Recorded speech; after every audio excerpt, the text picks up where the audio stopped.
ओमज्ञानतिमिरन्धस्य ज्ञानाञ्जनशलाकया चक्षुरुन्मीलितं येन तस्मै श्रीगुरुवे नमः। श्रीचैतन्यमनोभीष्टं स्थापितं येन भूतले स्वयं रूपा कदा मह्यं ददाति स्वपदान्तिकम्। वन्देऽहं श्रीगुरु श्रीयुतापदकमलं श्रीगुरुन् वैष्णवांश्च श्रीरूपं साग्रजाता सहगना रघुनाथान्वितं तं सजीवं साद्वैतं सावधूतं परिजनसहितं कृष्णचैतन्यदेवं श्रीराधा कृष्णपादान् सहगना ललिता श्रीविशाखान्वितं च नमो विष्णुपादाय कृष्णपृष्ठाय भूतले श्रीमते भक्तिवेदान्त स्वामिनिति नामिने नमस्ते सरस्वती देवी गौरवाणी प्रचारिणे निर्विशेष शून्यवादी पाश्चात्यदेशतारिणे नमो महावदन्नाय कृष्ण प्रेम प्रदायते कृष्णाय कृष्ण चैतन्य नाम्ने गौरक्षे नमः।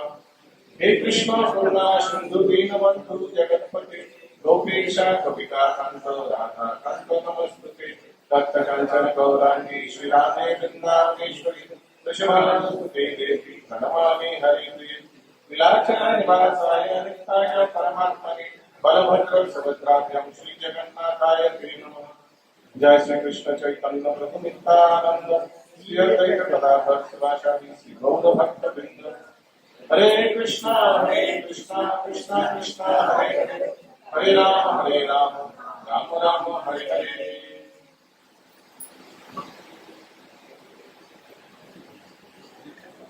हरे कृष्णा।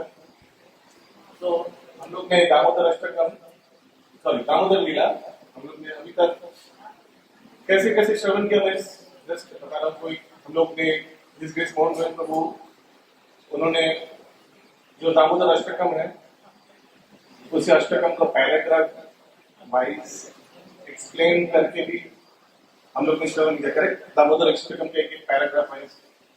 तो उसी तरह हम लोग ने श्रीमद् भागवतम का 10वां स्कंद का 9वां अध्याय में ये दामोदर लीला का वर्णन करते हैं सुखदेव गोस्वामी जी।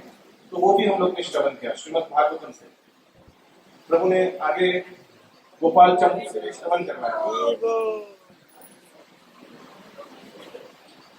तो इस तरह हम लोग अलग अलग एंगल से हम लोग दामोदर लीला श्रवण किए।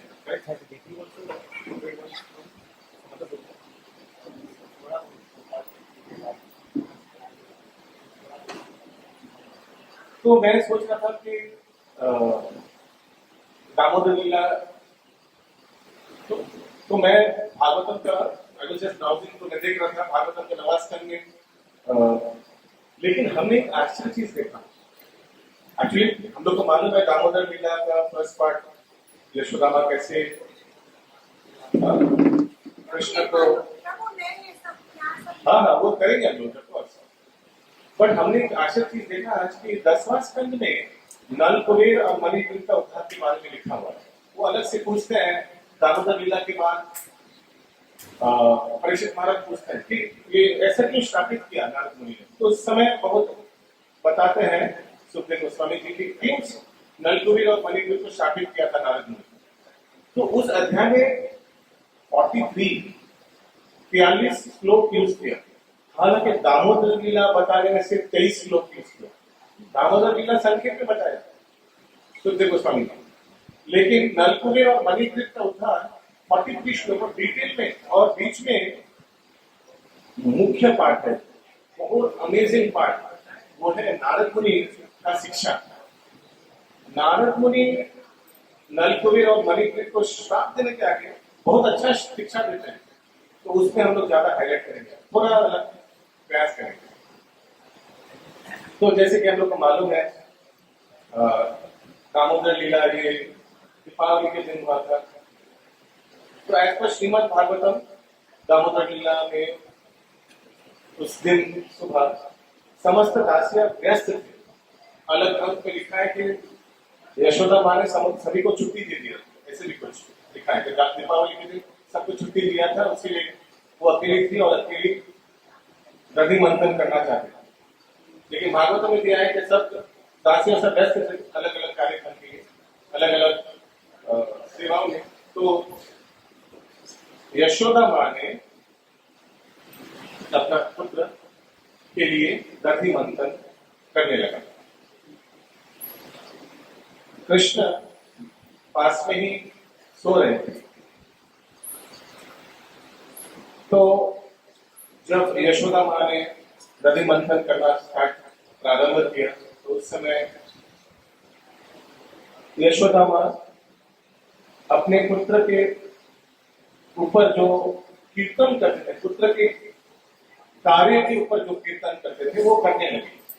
हर एक माँ अपने पुत्र के बारे में कुछ ना कुछ एक गाना वाला बनाते हैं। पुत्र का कार्यक्रम से गोपाल कृष्ण सिर्फ 2 साल 2 महीने का था। आप तो समझ सकते हैं, लगभग जून जुलाई में जन्माष्टमी, करेक्ट, और अगस्त सितंबर एंड में कार्तिक महीना, तो 2 साल बीत गया था और 2 महीना। सो लगभग वो उम्र का थे गोपाल। और तो 2 साल में तो बहुत कुछ उन्होंने नटखट लीला किया होगा, तो उसी के ऊपर यशोदा माँ ने कुछ कीर्तन बनाया होगा, उसी को गुनगुना रहे थे। और साथ ही साथ ऐसे ऐसे ये आप देखे होंगे दधि मंथन, आजकल हालांकि होता नहीं ऐसे कुछ, लेकिन दधि मंथन खिलौना जो तो ऐसे करके उनका पोस्चर था, तो डांसिंग, कीर्तन, और साथ ही साथ उनका जो ऑर्नामेंट्स पहनी हुई थी, तो वो भी आवाज नहीं बोलेंगे, वो भी बहुत सुंदर मधुर ध्वनि कर रहे थे। So it was like a totally dancing कीर्तन, बहुत सुंदर मेलोडियस, बहुत सुंदर लगा था वो श्रवण करने। तो ऐसे यशोदा माँ अपने पुत्र के बारे में, कृष्ण के बारे में, ब्रह्मांड का स्वामी भगवान श्री कृष्ण के ऊपर भजन कर रहे थे और बहुत आनंद से सेवा कर रहे थे। तो इससे एक शिक्षा बहुत इंपॉर्टेंट हम लोग को मिलता है कि हम लोग भी अगर कोई सेवा करें, तो हर एक सेवा में कर्मणा मनसा वाचा, ये 3 इन्वॉल्व होना चाहिए, तो सेवा कंप्लीट हो जाए, परिपूर्णता आता है सेवा में। कोई भी सेवा ले लीजिए, चाहे वो भगवान का नाम जब हम लोग जप करते हैं, या जब हम लोग भगवान का उच्छिष्ट ग्रहण करते हैं, प्रसाद सेवा करते हैं। फॉर एग्जाम्पल, जब हम लोग नाम जप करते हैं, कर्मणा मनसा वाचा, क्या क्या है, हाथों से हम लोग माला को पकड़े हुए एक एक करके बीच आगे बढ़ा रहे हैं, तो और बॉडी एक्शन इज इन्वॉल्व। कर्मणा मनसा, मनी मन में हम लोग भगवान का नाम, हरि नाम को हम लोग स्मरण करने का, श्रवण करने का प्रयास कर रहे हैं, और मुझसे हम लोग कीर्तन कर रहे हैं। कर्मणा मनसा वाचा, तीनों ही हो रहा है। उसी तरह जब हम लोग प्रसाद सेवा करते हैं, कर्मणा क्या है, ये जो खाकर प्रसाद मुंह में दिया, दाल से चबाया, उसको एक्सेप्ट करें। मनसा, मनी मन में हम लोग स्मरण कर रहे कि वो चक्र चेतन कहते हैं ना, ऐसा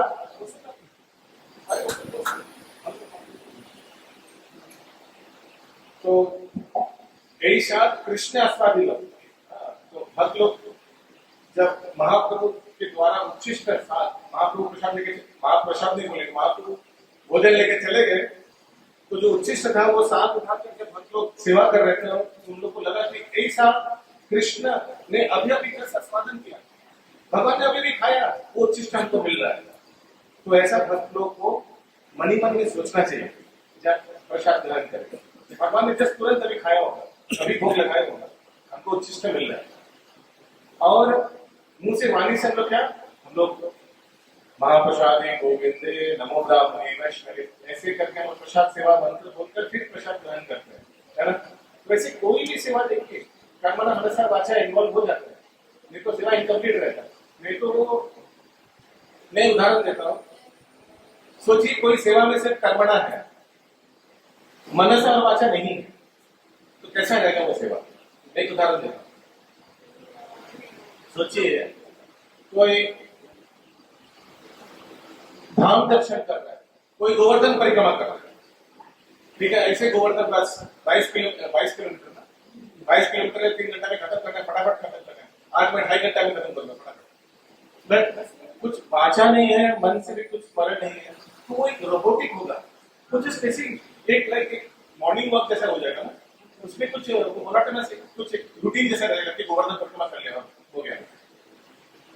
लेकिन कैसा होना चाहिए कि गोवर्धन परिक्रमा करते करते एक एक स्थान को हम लोग क्रॉस कर रहे हैं, दूसरे के लोटा बाबा क्रॉस कर रहे हैं, हम लोग कुसुम सरोवर क्रॉस कर रहे हैं, राधा कुंशाल को क्रॉस कर रहे हैं, हर एक स्थान में हम लोग भगवान का लीला को स्मरण करेंगे और साथ ही साथ कीर्तन करेंगे। उसी से रिलेटेड अगर कुछ हो जाए, कोई भजन हो जाए, तो कीर्तन करते करते हम लोग परिक्रमा करेंगे। गोवर्धन अष्टकम रघुनाथ दास गोस्वामी लिखित गोवर्धन अष्टकम कीर्तन करते करते करेंगे।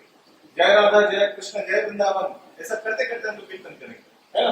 तो कर्मणा मनसा वाचा, अदरवाइज वो सेवा किसी तरह से इनकम्प्लीट रह जाता है।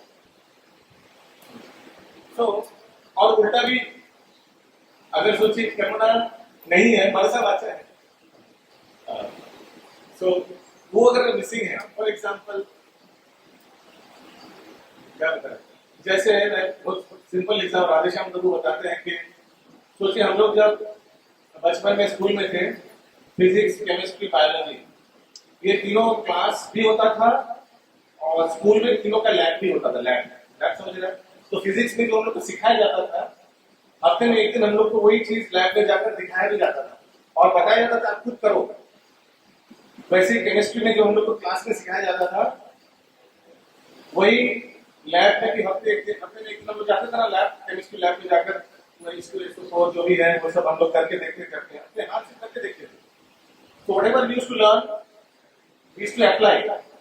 तब केमिस्ट्री पढ़ना कंप्लीट होता है, तब वो चैप्टर तक वो चीज समझना अच्छा से हो जाता है। सिमिलरली हम लोग जो भी श्रवण करते हैं, हरि गुरु वैष्णव की कृपा से जो भी हम लोग श्रवण करते हैं, उसको मनन करते हैं और उसको जब सेवा में एग्जीक्यूट करते हैं और उसको उपलब्धि भी करते हैं, रियलाइजेशन भी करते हैं, that is the complete process.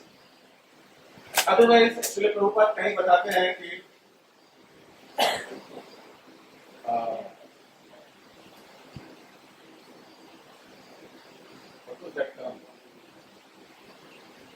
Service without realisation is fanaticism.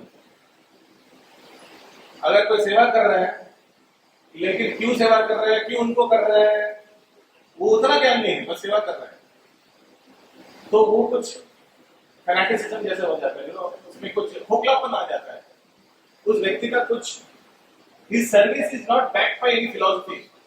सेवा कोई सिद्धांत पे टिका हुआ नहीं है, तो कहीं भी बुलाइएगा सेवा कर देगा। किसको सेवा कर रहा है, क्यों सेवा कर रहा है, उतना मालूम नहीं। आप उनको बुलाइएगा सेवा करूंगा, ऐसा होता है ना। बहुत लोग बहुत सर्विस एटीट्यूड है, लेकिन उतना धैर्य नहीं है, उतना इंटेलिजेंस नहीं है कि क्यों कर रहे हैं, किनको कर रहे हैं, उतना जाने का धैर्य नहीं है, बस करना है सेवा। सिमिलरली ऑपोजिट भी देखिए, अगर कोई बहुत फिलोसॉफिकली स्ट्रांग है, सेवा करना चाहिए, कैसा करना चाहिए, सब कुछ मालूम है, लेकिन सेवा करता नहीं है, तो हिंदी में क्या बोलता है ना, 9 2 11 ऐसे कुछ बोलता है। तो सेवा दीजिए, कहीं से कहां से वहां सेवा से कैसे निकलना सकता है, लोग सोचते रहते हैं कि कैसे हम अवॉइड करके ऐसा निकल जाए, तो वो भी इनकम्प्लीट रहता है। सिमिलरली तो वैसे ही यशोदा माँ कभी मंथन कर रही थी, भगवान का लीलाओं को, अपना पुत्र का लीलाओं को स्मरण कर रही थी और साथ ही साथ वाणी से कीर्तन भी कर रही थी। पूरा सेवा कंप्लीट 360। बीच में कृष्ण जो सोई हुए थे उठ गए और आकर ये जो मंथन का जो दही मंथन का जो रॉड था, उसको भूख लगा था, एक्चुअली बच्चे को भूख लगा था। और उसके पहले ये बच्चे लोग किचन में जाते हैं, कुछ खाना पीना है, कुछ क्या कहाँ डब्बा वब्बा सब मालूम रहते बच्चे लोग को, कहाँ क्या डब्बा वब्बा रहता है, सब कुछ मालूम है। तो वैसे ही उसका माँ सामने थी, तो भगवान आकर वो मंथन दही जो रॉड था, मंथन का रॉड को पकड़ा उससे। तो यशोदा माँ बहुत अच्छा लगा ना, क्योंकि नृत्य के बारे में कीर्तन करे तो साक्षात सामने आ गए और समझ गए कि कृष्ण को दूध पीना है। तो यशोदा माँ ने दही मंथन रखकर कृष्ण को अपनी गोद में बिठाया और अपने स्तनों का दूध पान कराने लगा और बहुत आनंद आया कृष्ण को। वो माँ को देख रहा था और यशोदा माँ कृष्ण को देख रहा था, दोनों के बीच बहुत वात्सल्य था, रस आस्वादन हो रहा था।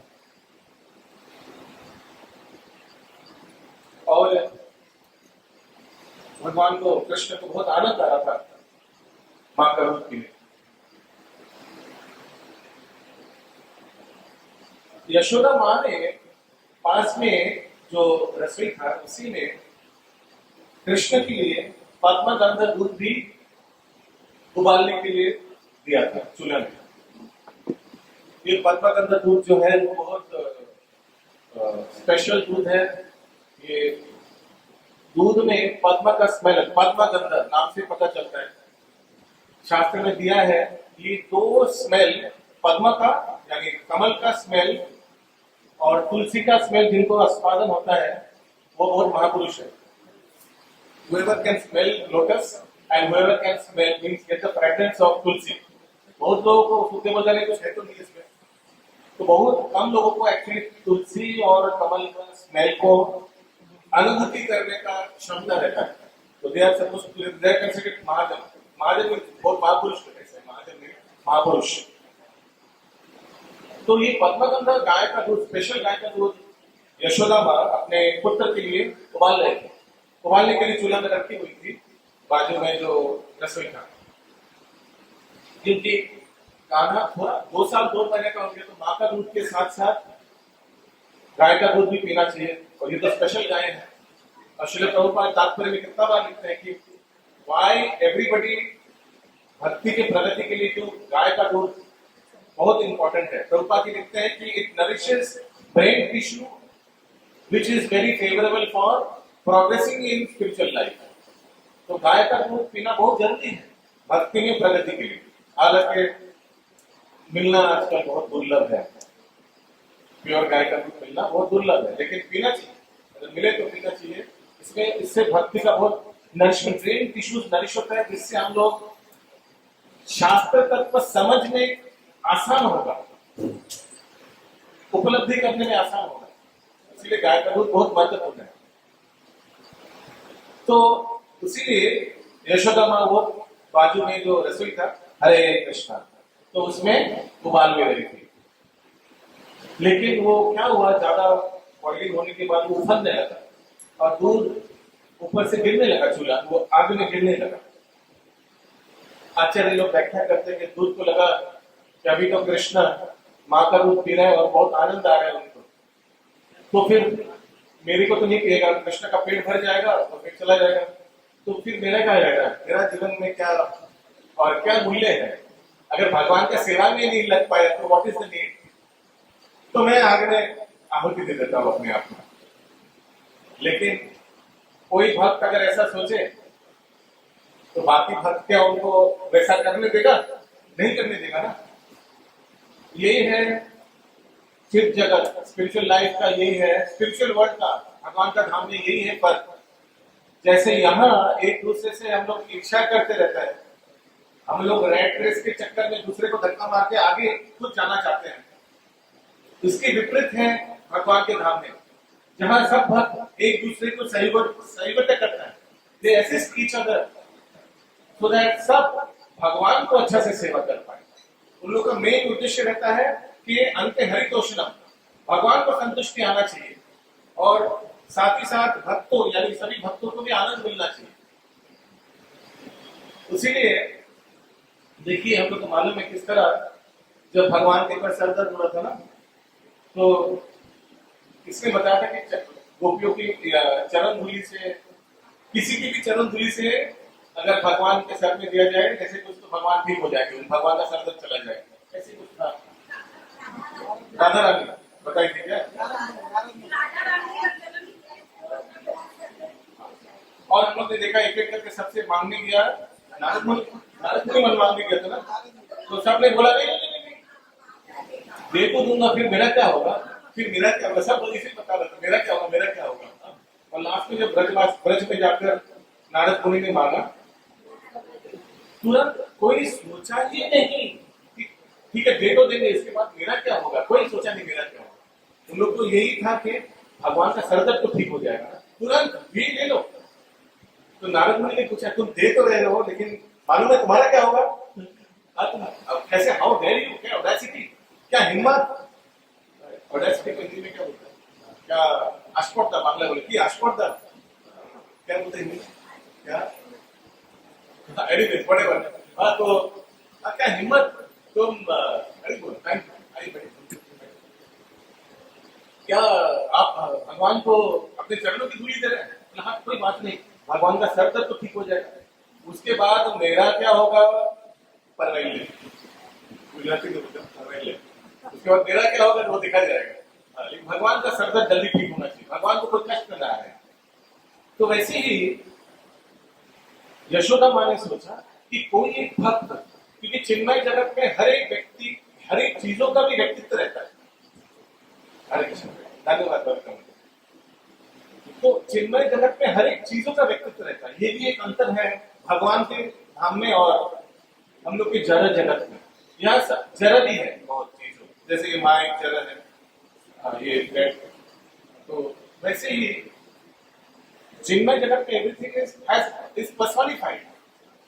तो दूध ऐसे अपने आप को आहुति दे रहे आग में, ये दूसरा भक्त सहन नहीं कर पाया, यशोदा मां सहन नहीं कर पाया, तुरंत कृष्ण को नीचे रखा जमीन पे और उस दूध को बचाने चले गए। लेकिन भगवान को बहुत गुस्सा आया, भगवान को क्या ये दूध 1 लीटर 2 लीटर दूध दूध 70 रुपए लीटर दूध के लिए हमको जमीन पर रख के चले गए, वाह ये क्या।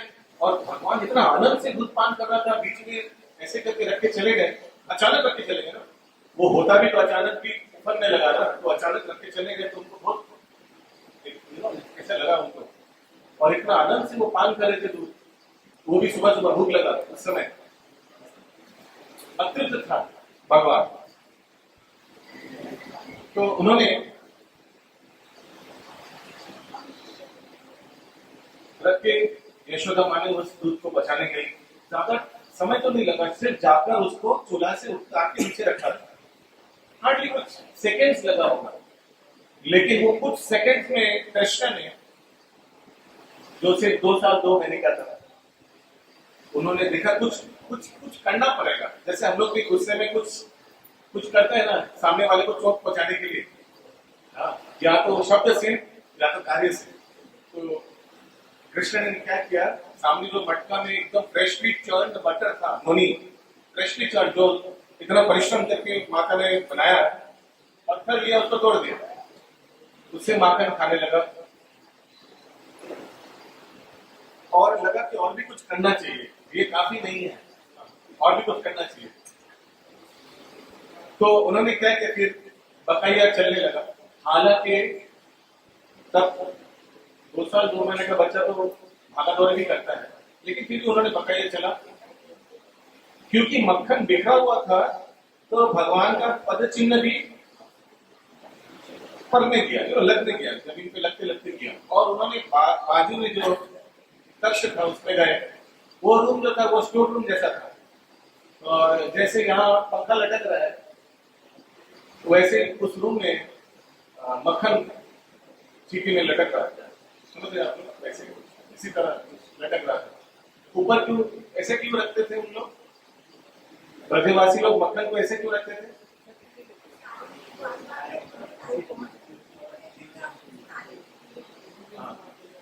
बंदरों का डर से।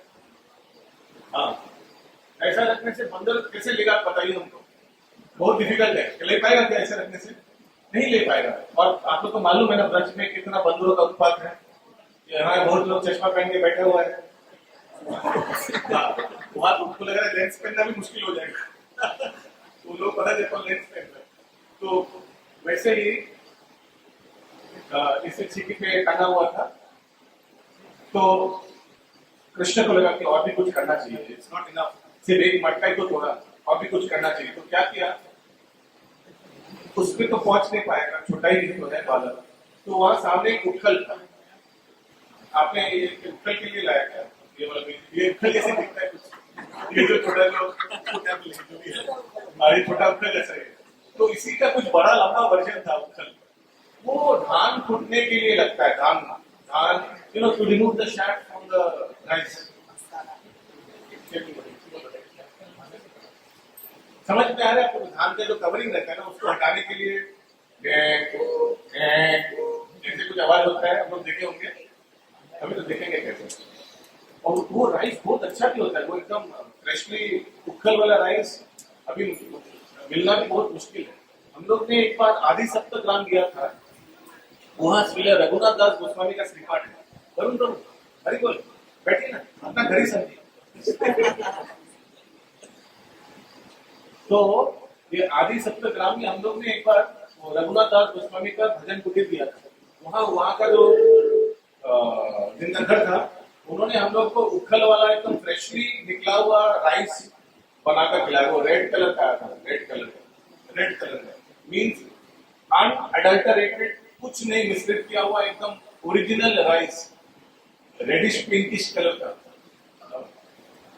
वो गांव का लोग उनको मालूम होगा क्या मैं बोल रहा हूं। तो वो उखल के ऊपर गोपाल चढ़ गए और चढ़कर, तो उखल तो लंबा था, कैसे चढ़ गए उसी तरह से चले, भगवान है ऐसे। तो चढ़ गए और चढ़कर वो एक्सेस कर पाए, वो जो टंगा हुआ था माखन, तो उससे निकाल कर फिर निकाले कैसे निकाले, फोड़ दिया और भागवतम में लिखा है कि उखल ऊपर बैठ गया और जो मक्खन बिखरा हुआ था उसी से खाने लगा। और जब बाहर भगवान का मित्रों यानी बंदरों, उन लोग का तो स्मेलिंग सेंसेशन तो बहुत हाई है, किसी तरह से उन लोग को पता चल गया, ऐसे भी सब कृष्ण को फॉलो करते हैं। तो सब आ गया खिड़कियों से, सब देख रहे हैं, सब अंदर आ गया और कुछ क्षणों में भगवान उन लोग को भी खिलाने लगे बंदरों। तो सोचिए, माता यशोदा जब आया और देखा कि पहला तो उस रूम में हांडी खोटा हुआ था, मक्खन बिखरा हुआ था, फिर ठीक है एक हांडी खोट गया थी, लेकिन बकैया जब चल के गया तो पता चल गया कि कौन सा रूम में गया। और उस रूम में जाकर देखा माता यशोदा कि कृष्ण उखल के ऊपर पूरा मक्खन बिखरा हुआ है, ऊपर से टूटा एक कुछ होगा चिट्ठी में, और बंदरों को बुलाकर खिला रहे हैं। ये तो सहन नहीं होगा ना, बहुत क्रोधित हो गया। और भगवान भी बहुत उदार थे, यही वो बंदर थे जो त्रेता युग में उनको पुल बनाने में कितना मदद किया था, सीता मैया को ढूंढने में कितना मदद किया था।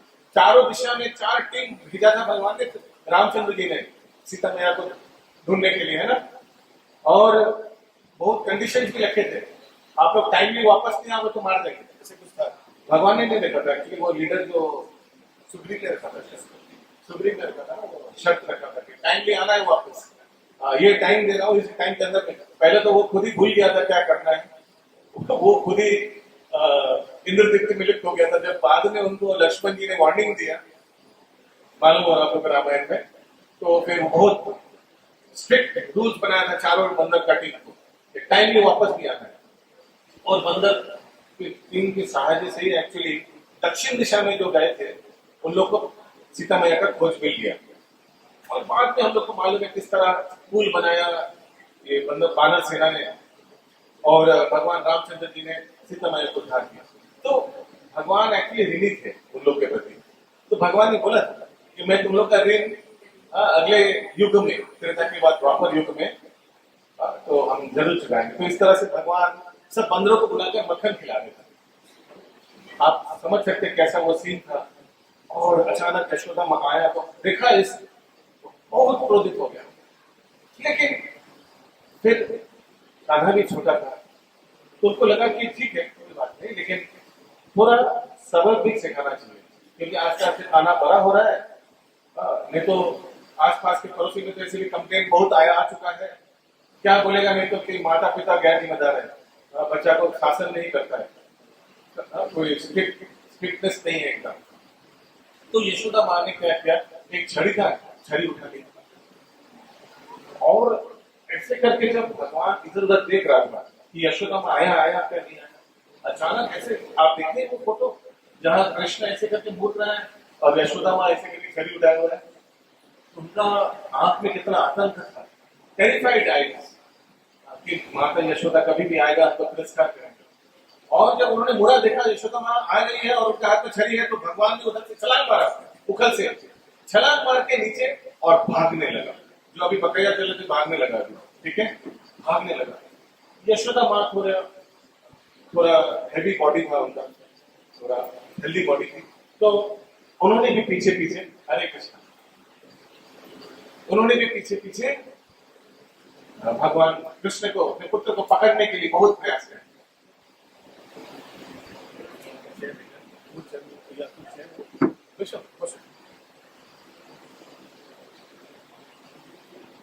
तो ऐसे करके गोपाल आगे उधर चले जा रहे, इधर चले जा रहे, और यशोदा माँ पीछे पीछे पीछे पीछे भगवान को पकड़ने का प्रयास कर रहे हैं। और ऊपर से सब देवताओं, सब मुनि ऋषि लोग अलग अलग अपने लोगों से देख रहे हैं। ये उनका ये सिद्धि है ना, भगवान का लीला, नित्य लीला प्रवेश करता, वो प्रवेश करके ये सब श्रवण कर सकता है, देख सकता है। वो देखकर आश्चर्य हो जा रहे कि यही वो भगवान है जिनको हम लोग हजारों साल तपस्या करके उनका नाखून भी दर्शन नहीं कर पाए, तो चरण तो दूर की बात है। और यही भगवान ये छोटा सा बालक बनकर किस तरह यशोदा माँ को ऐसे भगा रही है। यशोदा माँ एक छड़ी लेकर भगवान को किस तरह ऐसे भगा रहे। वास्तव में भक्त लोग को तो मालूम है कि भगवान तो अजन्म है और भगवान का कोई माता पिता नहीं होता है। ये जो भी उनका माता पिता बनते हैं, चाहे वो दशरथ महाराज हो, कौशल्य माता हो, या देवकी वसुदेव, या नंद महाराज और या यशोदा, ये तो सब पूर्व जन्म के बहुत बड़ा बड़ा भक्त थे। जैसे यशोदा माता और नंद महाराज द्रोण और धरा थे, जैसे देवकी और वसुदेव कृष्णी और सुतपा थे। तो ये तो पूर्व जन्म के बहुत बड़ा बड़ा भक्त थे। वास्तव में तो भगवान का कोई माता पिता है ही नहीं। तो इस तरह भगवान देख रहे थे कि यशोदा माता तो बहुत मैंने सताया, कितना उनको भगाया। तो बाद में भगवान को थोड़ा करुणा आया और स्वेच्छा से भगवान यशोदा माँ के पकड़ने आ गए। तो यशोदा माँ ऐसे बहुत पसीना पसीना हो गया था, उनको लगा कि कुछ सबक सिखाना पड़ेगा। तो वही जो उखल था ना, जहां से उन्होंने कूदा था, तो उसी उखल के सामने ले जाकर यशोदा माँ ने एक रस्सी, उनका जो बाल में जो टाइट किया हुआ रस्सी था, फीते, बंगाली में फीते बोलते हैं, उसको खोलकर उनको बांधने का प्रयास किया। बांधने का प्रयास किया तो छोटा पड़ गए रस्सी, 2 उंगली छोटा पड़ गया। और भी जितना घर में रस्सियां था सब लाकर जोड़कर फिर से प्रयास किया, तो हो जाना चाहिए, लेकिन नहीं हो रहा था। भगवान भी नट का ढीला कर रहे थे, फिर कोई 2 ही उंगली छोटा पड़ रहा था, बार बार 2 उंगली छोटा पड़ रहा था। तो कथा में आता है कि श्रीमती राधा रानी आकर जब उनका जो बाल में जो पिता है उसको दिया, तो पहला वाला रस्सी में जब वो टाइट किया तो आसानी से बच गया भगवान। तो आचार्य, हम लोग के वैष्णव आचार्य ने ये भी बताते हैं कि क्यों 2 उंगली छोटा पड़ रहे हैं, तो ये 2 उंगली का क्या महत्व है। बताते हैं कि ये 2 उंगली का ये महत्व है कि पहला उंगली भक्तों का प्रयास का प्रतीक है और दूसरा उंगली भगवान का कृपा का प्रतीक है। तो अगर भक्त प्रयास करेगा तो भगवान जरूर कृपा करेगा। और फिर इसी तरह से यशोदा माँ बार बार प्रयास कर रहे थे भगवान को बांधने के लिए, और फिर भगवान बंध गए। लेकिन इसमें भी और भी शिक्षा है कि पहला उंगली भगवान भक्तों का प्रयास था। अंग्रेजी में एक कहावत है, God help them who help themselves. ठीक ना? अगर व्यक्ति ऐसे बैठा रहेगा, सोचेगा कि हम कुछ करेंगे नहीं, भगवान का कृपा के लिए बैठा रहेगा, तो भगवान उस व्यक्ति को कभी कृपा नहीं करेगा। ऐसे व्यक्ति से भगवान प्रसन्न नहीं होते। इसीलिए कहावत है कि अगर तुम 10 कदम आगे बढ़ाओगे तो भगवान 10 कदम आगे बढ़ाएंगे, ऐसे कुछ ना। लेकिन पहला कदम हमको ही बढ़ाना पड़ेगा, जीवों को ही बढ़ाना पड़ेगा। हम लोग कभी सोच नहीं सकते, उल्टा नहीं बोल सकते, भगवान आप पहले 1 कदम बढ़ाइए फिर मैं आगे आऊंगा। नहीं, वो कभी होगा नहीं, फिर वो सपना ही देखते रहेंगे। तो जब भक्त प्रयास करते हैं तो भगवान जरूर कृपा करते हैं। और उसीलिए बाद में भगवान यशोदा माँ का प्रयास देखकर बंध गई।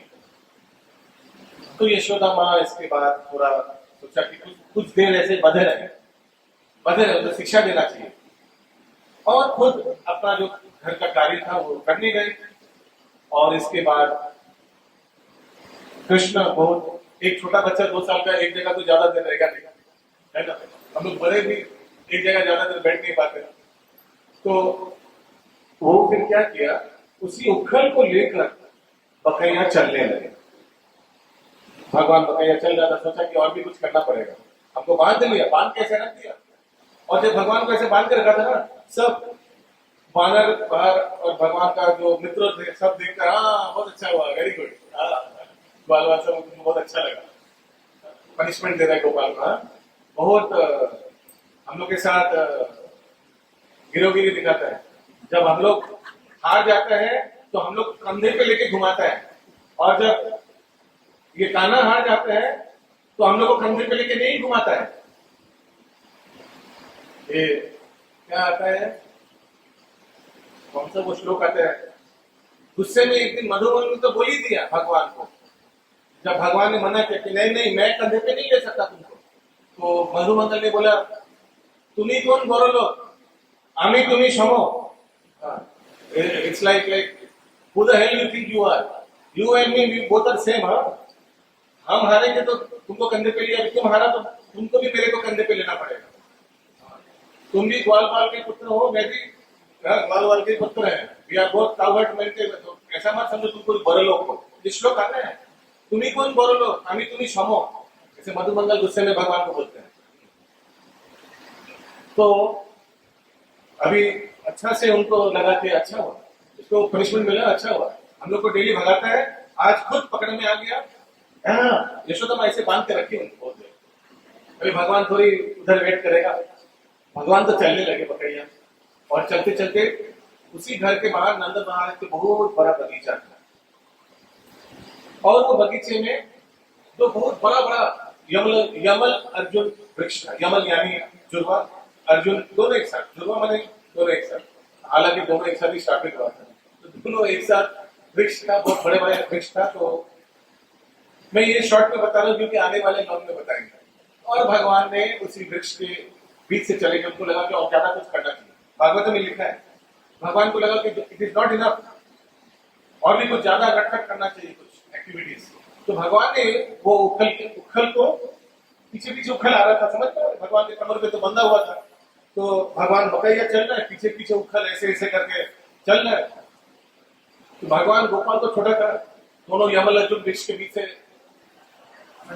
पास हो गए, उखल अटक गया। तो भगवान ने जोर से झटका मारा तो दो वृक्ष करके गिर गए, और दोनों वृक्षों से दो बहुत सुंदर देव कुमारों प्रकट हुए। यहीं तक नवा अध्याय खत्म हो जाता है भागवतम का। नवा अध्याय यहीं तक खत्म हो जाता है, 10 बजे। नवा अध्याय के अंत में तो फिर सुखदेव गोस्वामी जी बताते हैं यही था भगवान का दामोदर लीला। तो फिर परीक्षित महाराज पूछते हैं सुखदेव गोस्वामी जी से, ठीक है इन लोग को उद्धार किया, ठीक है, लेकिन ये जो दो देव पुरुष थे, इन लोग कौन थे और क्यों इन लोग वृक्ष बन गए, क्यों? तो इसको बताने के लिए सुखदेव गोस्वामी आगे इन दो देव पुरुष का क्या बैकग्राउंड स्टोरी का बताते हैं 10वें अध्याय में। तो वो 10वें अध्याय थोड़ा हम लोग श्रवण करेंगे श्लोकों के माध्यम से। मेरे को हिंदी पढ़ना नहीं आता है तो 15 के रजिस्टर को हिंदी पढ़ के सुनाएंगे श्लोकों का तात्पर्य। कार्तिक मास चल रहा है, भागवतम का पाठ होना चाहिए, तो मैं आप लोग से भी निवेदन करूंगा श्लोक को ध्यान से सुन करके पाठ करने का प्रयास करिए। वो दो पीडीएफ भेज दीजिए ना ग्रुप में, भारती माता जी, भारती माता जी है,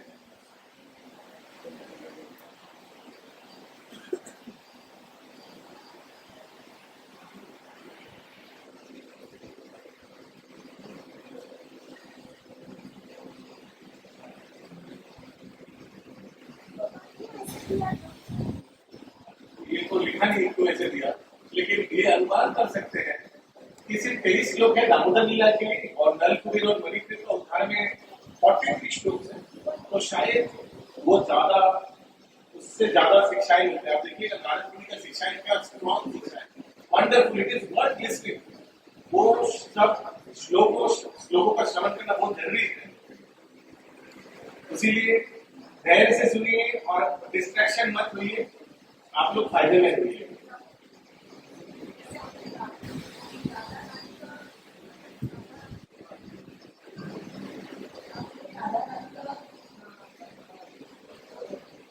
बन गया तो राधा रानी के देने से बन गया ऐसे ही।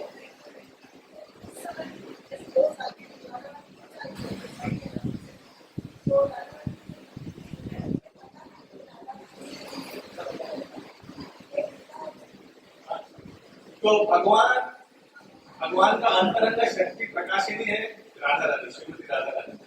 तो हालांकि गोपाल 2 साल 2 महीने का था, लेकिन वास्तव में क्या गोपाल 2 साल 2 महीने का है? वास्तव में तो भगवान है। मैं तो बता रहा था, भगवान का डेट ऑफ बर्थ नहीं है। भगवान तो ब्रह्मांड का स्वामी है, ब्रह्मांड की सृष्टि करता, पालन करता, प्रलय करता। तो और श्रीमती राधा रानी तो उनका इटर्नल कॉन्सोर्ट होता है, इटर्नल नित्य संगिनी। ये तो अभी दोनों लीला में, हम वृंदावन में आए, दोनों लीला कर रहे हैं। तो 10वां अध्याय का पहला श्लोक, श्री राजोवाच, कथयतां भागवन् एतात् दयो सपस्य कारणम् यत्तद्विगर्हितं कर्म येन वा देवच्छेस्तमः। अनुवाद ध्यान से सुनिए। राजा परीक्षित ने लीला सुखदेव गोस्वामी से पूछा, हे महादेव शक्तिशाली संत, कि नारद मुनि द्वारा नलकुवक तथा मणिद्वीप को शाप दिए जाने का क्या कारण है? उन्होंने ऐसा कौन सा निंदनीय कार्य किया कि देवशीष के नारद मुनि तक उस पर क्रुद्ध हो उठे? कृपया मुझे कह सकते? ठीक है ना, तो ऐसे पूछ रहे हैं कि क्या वो ऐसे कुछ स्थापित कर दिया नारद मुनि ने। अगला श्लोक, शायद श्लोक पढ़ने से बहुत टाइम लग जाएगा। तो महाराज परीक्षित ऐसा प्रश्न सुनकर सुखदेव गोस्वामी बताते हैं कि ये जो 2 पुत्र थे, वो कुबेर का 2 पुत्र थे, और कुबेर जो है ये शिव जी का मित्र था। तो नारद मुनि को लगा अच्छा क्या हुआ था फिर कोई, तो ये 2 पुत्र थे, कुबेर का पुत्र था, कुबेर को थे शिव जी का पार्षद थे, मित्र भी थे। और कुबेर एक्चुअली कहा जाता है जितना भी देवता को जितना भी धन मिलता है आहुति से, वो सब कुबेर के पास रखते थे, यानी एक प्रकार का investment banker, treasurer, investment banker, जितना भी देवताओं का जितना भी धन थे सब कुबेर के पास रखा। तो कुबेर का ये 2 पुत्र था। अभी आप समझ सकते हैं जो मेन देवताओं का जो बैंकर है और उसका जो पुत्र होगा उनका कितना अहंकार होगा, समझ पाएगा। बड़े पुत्र का, बड़े बाप का बेटा ऐसे कुछ होता है, तो वैसे ही बहुत अहंकार। और इन लोग आगे पढ़ते क्या किया, इन लोग ने कैलाश पर्वत के तट पर मंदाकिनी नदी में स्नान कर रहे थे, वारुणी पीकर। ये वारुणी मदिरा जैसा है, और पीकर नशे में इन लोग निर्वस्त्र थे और देवियों के साथ, और भी देवी थी उधर, उन लोग के साथ निर्वस्त्र स्नान कर रहे थे। उसी बीच जब नारद मुनि, और ऐसा लग रहा था कि जैसे 2 हाथी, ये 2 भाई थे, नल कुबेर और मणि कुबेर का पुत्र, ऐसा लग रहा था कि जो जैसा 2 हाथी हस्तिनियों के साथ ऐसे इंद्रवृत्ति कर रहे हैं, जल क्रीड़ा कर रहे हैं। तो नारद मुनि उसी रास्ते से गुजर रहा था। नारद मुनि जब ऐसे देखा तो उनको अच्छा नहीं लगा कि इतना, देखिए एक तो कुबेर शिव जी का पार्षद है, मित्र भी है, तो अगर कोई बड़ा व्यक्ति के साथ जुड़ा हुआ है तो उसका भी थोड़ा बहुत महत्व बढ़ जाता है।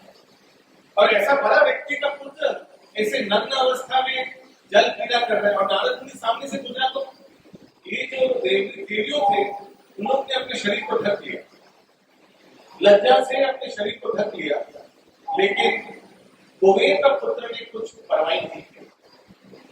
इंद्रदीप्ति में व्यस्त थे।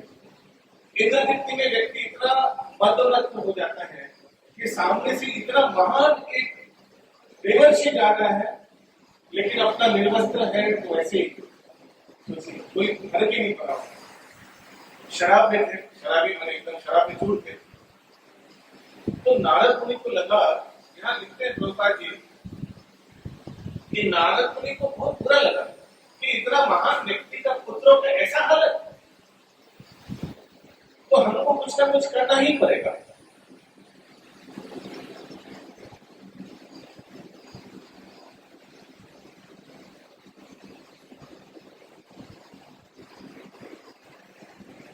इसीलिए नारद मुनि बताते हैं। अच्छा, ये तो सुखदेव को समझ। 6 नंबर श्लोक प्लीज मेरे बात दोहराइए। तम दृष्ट्वा विदित देव्यो विवस्त्रा शापशंकिता वासांसि पर्यतु शीघ्रम् विवस्त्रौ नैव भूयकौ। नारद मुनि को देखकर देव कुमारियां अत्यंत लज्जित हुई। उन्होंने शापित होने के भय से अपने शरीर को अपने हाथों से ढक लिया, किंतु कुबेर के दोनों पुत्रों ने ऐसा नहीं किया। उल्टे कि नारद मुनि की परवाह न करते हुए यथास्थिति में ही तो वैसे ही रहा। और देवताओं के दोनों पुत्रों को नग्न तथा ऐश्वर्य और झूठी प्रतिष्ठा के नशे में उन्मत्त देखकर देवर्षि नारद ने उन पर विशेष कृपा करने हेतु उन्हें विशेष शाप देना चाहा। अतः वे इस प्रकार बोले। तो नारद मुनि बोले भी अपने आप में बोल रहे हैं, किसी को नहीं बोल रहे, उधर कोई था नहीं। नारद मुनि क्या बोला? 8 नंबर श्लोक। श्री नारदो वाच नहीं अन्यो जुषतो जोष्या बुद्धि भ्रमशुराज गुना श्रीमदात् अभिजात्यादि यत्र स्त्री दूतम् आसव। ये नारद मुनि ने कहा, भौतिक भोग के समस्त आकर्षणों से एक धन के प्रति आकर्षण, सुंदर सागिनी पूर्व, उच्च कुल में जन्म तथा विद्वता, इन सब में से बुद्धि को अधिक भ्रमित करने वाला। हाँ, तो इन लोग उच्च कुल में जन्म लिया, इसलिए कुबेर का पुत्र बना। इन लोग का शरीर भी बहुत सुंदर था, उसीलिए देखिए ये सब भौतिक ऐश्वर्य मिलने से नेगेटिव है एक्चुअली। अगर कोई बहुत सुंदर शरीर मिल गया और बहुत बड़ा परिवार खानदान में जन्म लिया, ये उनके लिए डिस्क्रेडिट है, क्योंकि इतना अहंकार, इतना धर्म आ जाएगा। तो इससे क्या व्यक्ति पाप कार्य करने लगेगा। आगे यदि कोई अशिक्षित व्यक्ति धन से गर्वित हो जाता है तो वह अपना सारा धन शराब, स्त्रियों तथा जुआ खेलने के आनंद में लगा देता। अगर कोई एक तो शिक्षाएं नहीं, हम अशिक्षित यानी भागवत शिक्षा, भक्ति तत्व जिनको मालूम नहीं है और विपरीत में उनका पास बहुत धन आ गया है, तो वो उस धन का कैसे इस्तेमाल करेगा? यहाँ नारद मुनि बताते हैं, शराब, स्त्री और जुआ में, उद्धत क्रिया, जुआ में वो यूज करेगा। तो हम लोग देखते हैं ना समाज में बड़े बड़े लोग जो पढ़ाई वढ़ाई में मन नहीं लगा, लेकिन वो पैसा बहुत है, तो वो इस पैसे से क्या करेगा? पढ़ाई वढ़ाई में मन लगे या फिर भक्ति में मन नहीं लगा, तो फिर वो व्यक्ति ये सब चीजों में तो उसके लिए अगर धन भी हो तो ठीक है, नहीं भी हो तो ठीक है, लेकिन कृष्ण तत्व, भगवत तत्व जानना बहुत जरूरी है। भक्ति का ज्ञान होना बहुत जरूरी है। अगला अनुवाद 9 नंबर पढ़िए। अपनी इंद्रियों को वश में करने में असमर्थ धूर्त लोग, जिन्हें अपने धन पर या कुलीन परिवार में अपने जन्म पर विद्याधर रहता है, वे इतने निष्ठुर होते हैं कि वे अपने नश्वर शरीरों के पालन के लिए उन्हें अजर अमर सोचते हुए बेचारे दीन पशुओं का निर्दयतापूर्वक वध करते हैं। हाँ, कभी कभी वे केवल अपनी मौज मस्ती के लिए पशुओं को मार डालते हैं। तो देखिए पहला ये 8 नंबर श्लोक में नारद मुनि बताते हैं कि ये 3 चीज में पैसा वाला व्यक्ति समाज में पैसा गवाता है, शराब में, स्त्रियों के पीछे और जुआ में। इस श्लोक में बता रहे हैं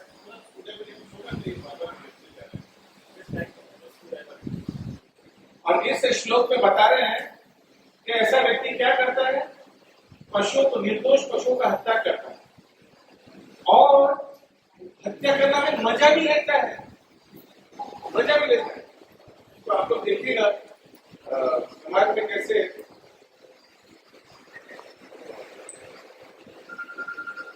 पशु हत्या करके उनका मांसाहार हो रहा है।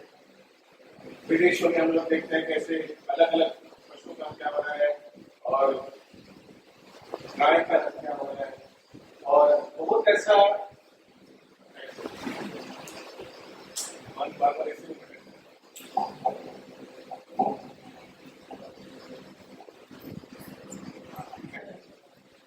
कि अपना शरीर को मेंटेन करने के लिए दूसरे को मार देता है। जैसे हम लोग देखते हैं समाज में खुद खाने के लिए हमको प्रोटीन मिलेगा तो दूसरे पशु को हत्या कर देता है। और सिर्फ ये नहीं, sometimes they kill merely to enjoy, सिर्फ एंजॉयमेंट के लिए मार देता है। जैसे हम लोग देखते हैं कभी कितना बुल फाइट होता है, दो बुल फाइट देखते हैं सब लोग चारों ओर बैठ के मजा देखते हैं स्टेडियम में, दो बुल फाइट हो रहा है, एक दूसरे को मार रहा है, खून निकल रहा है, लेकिन ये सबके लिए एक एक्सकर्शन है, आनंद। तो ऐसे लोग एकदम हृदय एकदम कुछ हार्टलेस हो जाता है, हार्टलेस निष्ठुर हो जाता है, खुद खाते हैं और फिर ऐसा करके अपना एंजॉयमेंट के लिए पशुओं को मार भी देते हैं। कैसे हम लोग देखते हैं पक्षियों को और पशुओं को अपने इंद्र तृप्ति के लिए पिंजरे में बंद करके रखते हैं, घर पे बंद करके रखते हैं, जेल में रखते हैं, उन लोग जेल ही है एक तरह से। ये सब नारद मुनि बोल रहे हैं। अगला श्लोक 10 नंबर, देव संगीतम आप्यन्ते क्रीमी विध्वस्म संगीतम भूतदृक्कृते स्वार्थम किं वेद निरयो यथा। जीवित रहते हुए मनुष्य अपने आप को जीवित माता की है क्या? जीवित माता की है? Need a still voice, still voice. Somebody with a still voice. What do you need?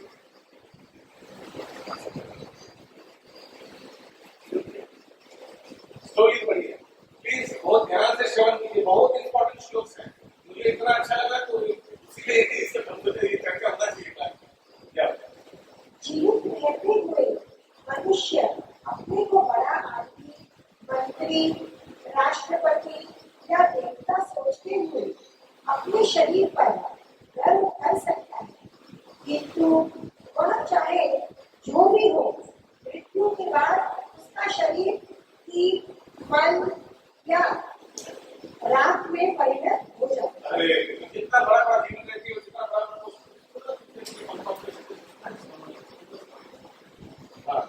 लेकिन मृत्यु के बाद वैसे होगा। अगर उसका मृत्यु कैसे, मृत्यु के बाद शरीर को कैसे, या तो जलाया जाता है, जलाया जाता तो भस्म हो जाएगा, या तो अगर दफनाया जाएगा तो कीड़ा खा लेगा, करेक्ट, और या तो कीड़ा खा के यहाँ लेगा बल में परिवर्तन हो जाएगा। क्योंकि कभी कभी हम लोग देखते हैं कि आप लोग मालूम होगा वो छत पे रख देता है शरीर और फिर बीज आकर उसको फांसी में पहुंचाते हैं, तो फिर वो पंछी खा लेता है, खाने के बाद थोड़ा बाद मल मूत्र में त्याग हो जाता है, तो शरीर स्कूल में हो जाता है। तो जो प्राइम मिनिस्टर था, बड़ा बड़ा पोस्ट में था, कोई देवता था, देवी था, लेकिन बाद में मृत्यु के बाद या तो राम बन गया, या तो बल बन गया, और या तो कोई कीड़ा बन गया। आगे बढ़िए। यदि कोई व्यक्ति अपने शरीर की क्षणिक इच्छाओं की पुष्टि के लिए विभिन्न पशुओं का वध करता है तो वह यह नहीं जानता कि उसे अगले जीवन में कष्ट भोगना होगा, क्योंकि ऐसे पापी को नरक जाना पड़ेगा और अपने कर्म पर भोगने पड़ेंगे। हाँ, तो ज्यादा नहीं बता रहे हो कि ये प्रामाणिक है, तो हम लोग समाज में सुनते हैं, लेकिन ये शास्त्र भागवत में लिखा हुआ है। तो लिखते हैं कि अगले उसको मालूम नहीं है कि वो अभी को पशु को मार के खा रहा है, अगले जन्म में उसको भी ऐसा वही पशु मार के खाएगा। मृगारी को यही दिखाया था नारद मुनि ने। अगर आप मृगारी का श्रवण करते हैं तो मृगारी के पास जब नारद मुनि गया था, नारद मुनि को आश्चर्यचकित हो गया कि अलौकिक चीज है, मैंने कभी देखा नहीं है। आज हमारा पशु थप्पड़ कर रहा है, अपने हाथ पैर पीट रहा है, मालूम है ना मृगारी वो आधा मत है। तो नारद मुनि ने उनको जाकर पूछा कि क्या कर रहे हो? बोले ये मैंने मेरा पिताजी भी ऐसे करता। तो नारद मुनि पूछा क्यों, वाई यू लाइक दिस, आधा क्यों मारते हो? तो वो बहुत फेमस हो अधवारा जीव जब फरक फरक करे तभी तो आनंद मोर बाहर अंतर है।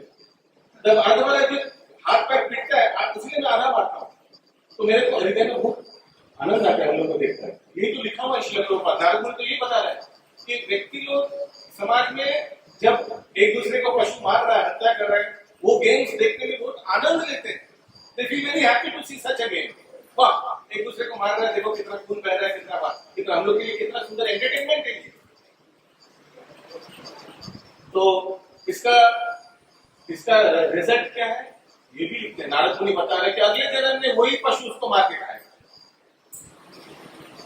फिर 12 नंबर का अनुवाद करिए। अच्छा श्लोक पढ़ लेते सब एक बार दोहराइए। एवं साधारणं देहां अव्यक्ता प्रभवाप्ययाम् वो विद्वान् आत्मसात् कृत्वा हान्ति जन्तुमृते सता।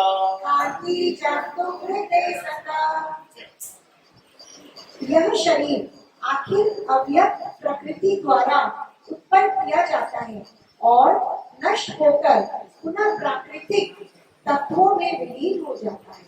अतः यह सबों का सर्व सामान्य गुण है। ऐसी परिस्थितियों में जो धूर्त होगा वही इस संपत्ति को अपनी होने का दावा करेगा और उसे बनाए रखते हुए अपनी इच्छाओं की पुष्टि के लिए पशुओं की हत्या जैसे पाप कर्म करता रहता है। केवल मूढ़ ही ऐसे पाप कर्म कर सकता है। जो अपने इस शरीर में बहुत अटैच है, जिनको लगता है कि शरीर को एंटरटेन करना चाहिए, शरीर को पुष्ट रखना चाहिए, उसीलिए ऐसे निर्दोष पशु का हत्या करना चाहिए, उनका मांस आहार करना चाहिए। तो ये सब दामोदर कथा में, ये सब दामोदर मास में डिस्कस करें, क्योंकि दामोदर मास में नारद मुनि ने सभी सब शिक्षा दिया। अगला श्लोक 13 नंबर। असता श्रीमदान्धस्य दरिद्रयं परम अंजनम् आत्मौपम्येन भूतानि दरिद्र परमीक्षते। अभी आस्ते आस्ते शिक्षा और गहरा होते जाएगा और डेंजरस शिक्षा आएगा। देखिए सुनिए, धैर्य से सिर्फ सुनिए, शिक्षा और डेंजरस शिक्षा आएगा। नास्तिक पूर्व तथा धूर्त धन के मद के कारण वस्तुओं को यथा रूप में नहीं देख पाते, अतः उन्हें दरिद्र बनाना ही सर्वोत्तम काजल है, जिसे वे आंखों में लगाकर वस्तुओं को उनके वास्तविक रूप में देख सकते हैं। और कुछ नहीं तो जो दरिद्र है वह इसका तो अनुभव कर ही सकता है कि दरिद्रता कितनी दुखद होती है। अतः वह कभी नहीं चाहेगा कि अन्य लोग उसकी तरह दुखमय स्थिति में रहे। पता है, इसीलिए ना लोगों को जबरदस्ती गरीब बनाना चाहिए, दरिद्र लाना चाहिए, क्योंकि इंग्लिश में कहावत है ना, the test of the pudding is in eating. खीर कैसे बना, कैसे पता चलेगा? जब चखेंगे, आगे से तो पता नहीं चलेगा। तो व्यक्ति को दरिद्र बनाएंगे, व्यक्ति जब दरिद्रता के साथ ये गुजरेगा तब एक दूसरे का कष्ट समझ पाएगा। उसी तरह जो दूसरे को मार के आहार करता है उसको भी उसको मार के आहार करना चाहिए। श्रील प्रभुपाद लिखते हैं तात्पर्य में, इसीलिए समाज में कोई अगर किसी को प्राण लेता है, हत्या करता है, उनको फांसी देना चाहिए, कैपिटल पनिशमेंट। शास्त्र में लिखा हुआ है, शास्त्र में ऐसे होता था, राजा लोग ऐसे करते थे। क्यों? जब तक उस पीड़ा को नहीं जाएगा, जब तक उस पीड़ा से वो गुजरेगा नहीं, बाकी लोग भी देखकर सीख जाएगा, माय गुडनेस, तो हम सतर्क रहेंगे। तो वैसे ही जब तक व्यक्ति दरिद्रता नहीं भोग करता है तब तक वो दूसरे का कष्ट भोग नहीं कर पाएगा, समझ नहीं पाएगा, वो फीलिंग नहीं आएगा। अगला श्लोक 14। यथा कंटक विधंगो यथा कंटक विधगो जंतुर्निच्छादितं यथा जन्तुर्निच्छादितं यथा जीव संयम गतो लिंगे जीवसंयम गतो लिंगे न तथा विध कंटक। न तथा विधकण्टक। जिसके शरीर में कांटे चुभ चुके हैं वह दूसरों के चेहरे को ही देखकर उनकी पीड़ा समझ सकता है कि उन्हें कांटे चुभ रहे हैं। वह यह अनुभव करते हुए कि यह पीड़ा सबों के लिए एक समान है, यह नहीं चाहता कि अन्य लोग इस तरह से कष्ट भोगें। किंतु जिसे कभी कांटे गड़े ही नहीं, वह इस पीड़ा को नहीं समझ सकता।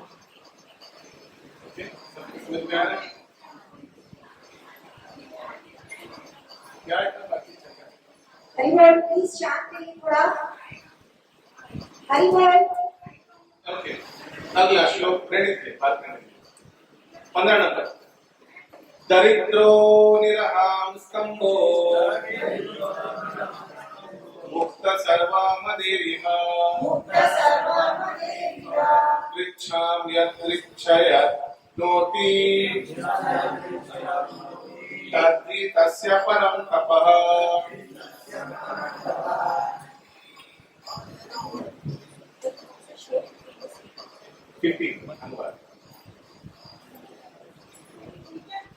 दरिद्र व्यक्ति को स्वतः तपस्या करनी पड़ती है, क्योंकि उसके पास अपना कहने के नाम पर कोई संपत्ति नहीं होती। इस तरह उसकी मिथ्या प्रतिष्ठा समाप्त हो जाती है। वह सदैव भोजन, आश्रय तथा वस्त्र की आवश्यकता अनुभव करता रहता है। अतः वह कृपा से जो भी उसे मिल जाता है उसी से वह संतुष्ट रहना पड़ता है। अनिवार्यतः इस तरह की तपस्या करते रहते उसके लिए अच्छा है, क्योंकि इससे उसकी शुद्धि हो जाती है और वह मिथ्या अहंकार से मुक्त हो जाता है। तो ये आस्ते आस्ते अपने आप को शुद्धिकरण में हो जाता है इससे। और यहाँ लिखा है अंडरगोइंग सच कंपल्सरी ऑस्टेरिटी, ऐसे करके तपस्या जाने से क्या बोले, जानते हुए अगर कोई ऐसा तपस्या करे तो ये उसके लिए अच्छा है, उसको इस मोह से वो निकलने के लिए अच्छा है। श्रील प्रभुपाद तात्पर्य में लिखता है, a saintly person voluntarily accepts a state of poverty। ब्राह्मण का विश्लेषण था, बंगाली में बोला जाता था, स्वेच्छे दारिद्र भोग करा उसको ब्राह्मण बोला जाता है। जो स्वेच्छा से दरिद्रता को लेता है वो ब्राह्मण कहलाया जाता है। क्यों स्वेच्छा से क्यों लेगा? कोई मूर्ख है क्या कोई दरिद्रता स्वेच्छा से लेगा? इसलिए कि फिर वो समझ सकता है, तपस्या के थ्रू से वो समझ सकता है कि समाज में क्या लोग कष्ट भोग कर रहे हैं, और फिर आस्ते आस्ते इस तरह से उनका भक्ति में मन लगेगा, एक्सेट्रा एक्सेट्रा। तो ऐसा श्लोक होगा। Austerity is good for everyone because it frees one from material conditions। क्योंकि वो भौतिकता से वो बाहर आ जाएगा। इसलिए जन्म मृत्यु जरा व्याधि इस जड़ जगत को दुखाना है शाश्वतम बोला गया। जेल बहुत पीड़ादायक होता है। क्यों? क्योंकि डर से लोग जेल में नहीं जाना चाहते। इसीलिए जड़ जगत के दुखों का सागर बताया गया है शास्त्रों में। क्यों? क्योंकि दुख देकर लोगों को समझाया जाएगा कि भक्ति कितना महत्व है, दुख देकर। इसीलिए भगवान भगवत गीता में बताते हैं 4 प्रकार का व्यक्ति भक्ति में आता है। अर्थ अर्थात जिज्ञासु ज्ञानी। इसमें जो पीड़ित व्यक्ति, देखिए जो भक्ति मार्ग में आया, जरूर कोई ना कोई बहुत ऐसा भी हो सकता है कि बहुत कष्ट उनको मिला होगा जीवन में, इतना कष्ट मिला कि वो भगवान का शरण ग्रहण करने के अलावा कोई रास्ता नहीं मिला, है ना। देखिएगा ऐसे ही होता है। तो इसीलिए नारद मुनि वही चीजें बता रहे हैं कि दुख भगवान इन्फ्लिक्ट करता है, inflict pain just to make him understand the importance of devotional service. और अंतिम 2 श्लोक पढ़ेंगे हम लोग।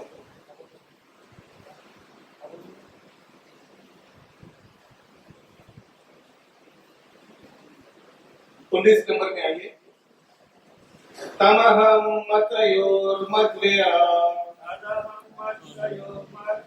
वारुण्य श्रीमदन्दयो तमो मदं हरिष्यामि त्रेनयोरधिकात्मनो।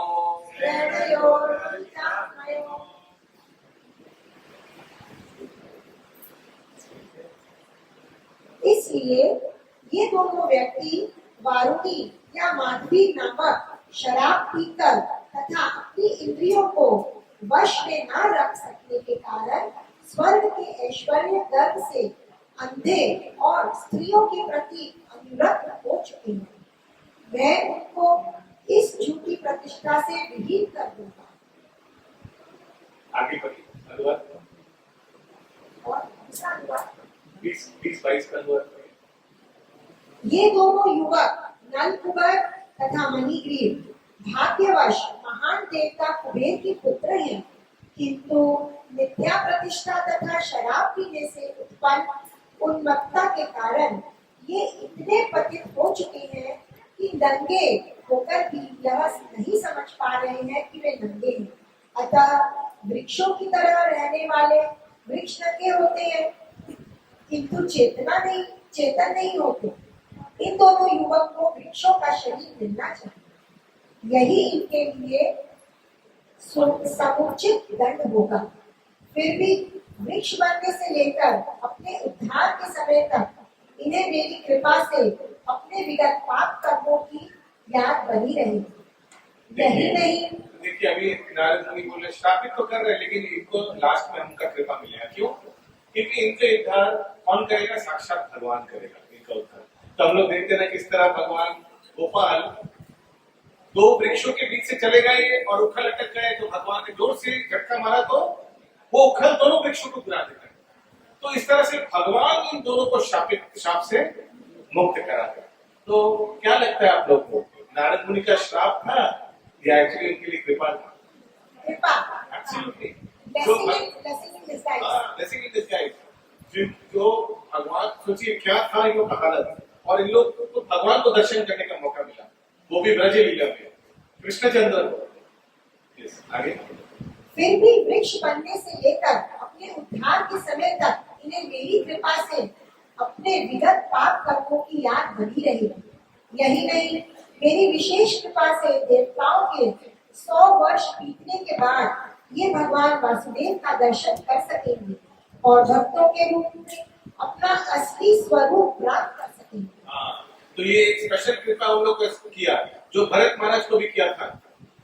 हिरण के शरीर में उनको स्मरण था कि पूर्व जन्म में मेरे से थोड़ा गलती हो गया, मेरे को एक छोटा बच्चा हिरण के प्रति आसक्त हो गया था, उसके कारण मेरे को हिरण का शरीर मिला। वैसे ही यहाँ लिख रहे नारद मुनि बोल रहे हैं कि इन दोनों लड़कों को भी स्मरण रहेगा कि क्यों लोग वृक्ष बना, क्योंकि स्मरण रहने से डर जाएगा क्या थे, क्या गड़बड़ कर दिया था, माय गुडनेस, और कभी नहीं करने का। आप लोग देखते हैं, हम लोग मंदिर में पुजारी लोग देखते हैं कि बहुत लोग मंदिर में आते हैं, आप देखा ऐसे करके आते हैं, कान पर ऐसे कुछ करते हैं, फिर ऐसे कुछ करते हैं, हम देखते हैं देखे हम लोग मंदिर में लोग ऐसे करते हैं, प्रभु जो हो गया बहुत गड़बड़ किया और नहीं करेंगे, क्षमा कर देना, ऐसे कुछ। तो वैसे ही नारद मुनि बता रहे कि इन लोग को भी स्मरण रहेगा कि इन लोग ने क्या गलती किया, स्मरण रहेगा तो डर जाएगा। नहीं तो सोचिए 10,000 साल इन लोगों को वृक्ष बना दिया और फिर वापस जब कोई इंद्रदृप्ति वाला शरीर मिला तो फिर से अगर लिप्त हो जाएगा तो क्या होगा। इसीलिए स्मरण रखना जरूरी है कि क्या पिटाई मिला था मुझे। 10,000 साल वृक्ष बन के खड़ा रहा है ऐसे। आप कोई चाहेगा वृक्ष बन के खड़ा रहना? कभी नहीं चाहेगा, वो भी 10,000 साल। तो इसीलिए यार इस तरह से नारद मुनि, इसीलिए भक्त को कृपा, नारद मुनि जैसे शुद्ध भक्त जहां जहां जाते हैं वो कृपाएं बरसाते रहते हैं। उनकी कृपा से एक्चुअली देखा जाए तो भगवान का अलग अलग लीलाएं होता है। तो इसलिए समाज में जो गलत धारणा है नारद मुनि के बारे में कि नारद मुनि क्या बोलता है इसको, नारद मुनि दोनों के बीच में झगड़ा लगा देता है। झगड़ा लगाना इसे गलत नहीं है। आग लगाने वाला काम जो करते हैं बताते हैं। अब बहुत गलत होते हैं। वो लोगों के समाज में गलत धारणा है नारद मुनि के बारे में। नारद मुनि शुद्ध भक्त हैं। उनका ये जो एक दूसरे के साथ झगड़ा लगाता ना, ये मेनली होता है भगवान का अवतार लेने के लिए बाध्य करता है। He makes the idol, he makes the ground, he makes the situation favorable for Krishna to come. और अंतिम श्लोक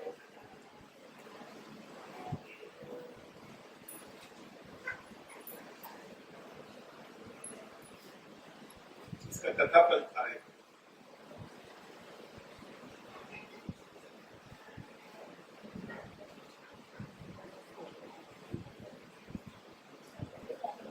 ये जो दामोदर लीला का कथा श्रवण करने से क्या फल मिलता है। श्रवण हर एक कथा का एक फल मिलता है। तो कथा फल में आता था कि व्यक्ति जो ये दामोदर लीला श्रवण करता है और ये नल कुबेर और मणिकृत का अध्याय का श्रवण करता है, उनको इस जड़ जगत का से उनको बहुत तुरंत ही उनको मुक्ति मिल जाता है। हरि बोल। तो इस तरह से भगवान अलौकिक लीला करते हैं इस कार्तिक पावन महीना में। तो आइए हम लोग और एक बहुत सुंदर कथा श्रवण करेंगे, जिस कथा के बाद हम लोग उसी कथा के ऊपर ड्रामा भी होने वाला है। वो है भगवान का गिरिराज गोवर्धन धारण।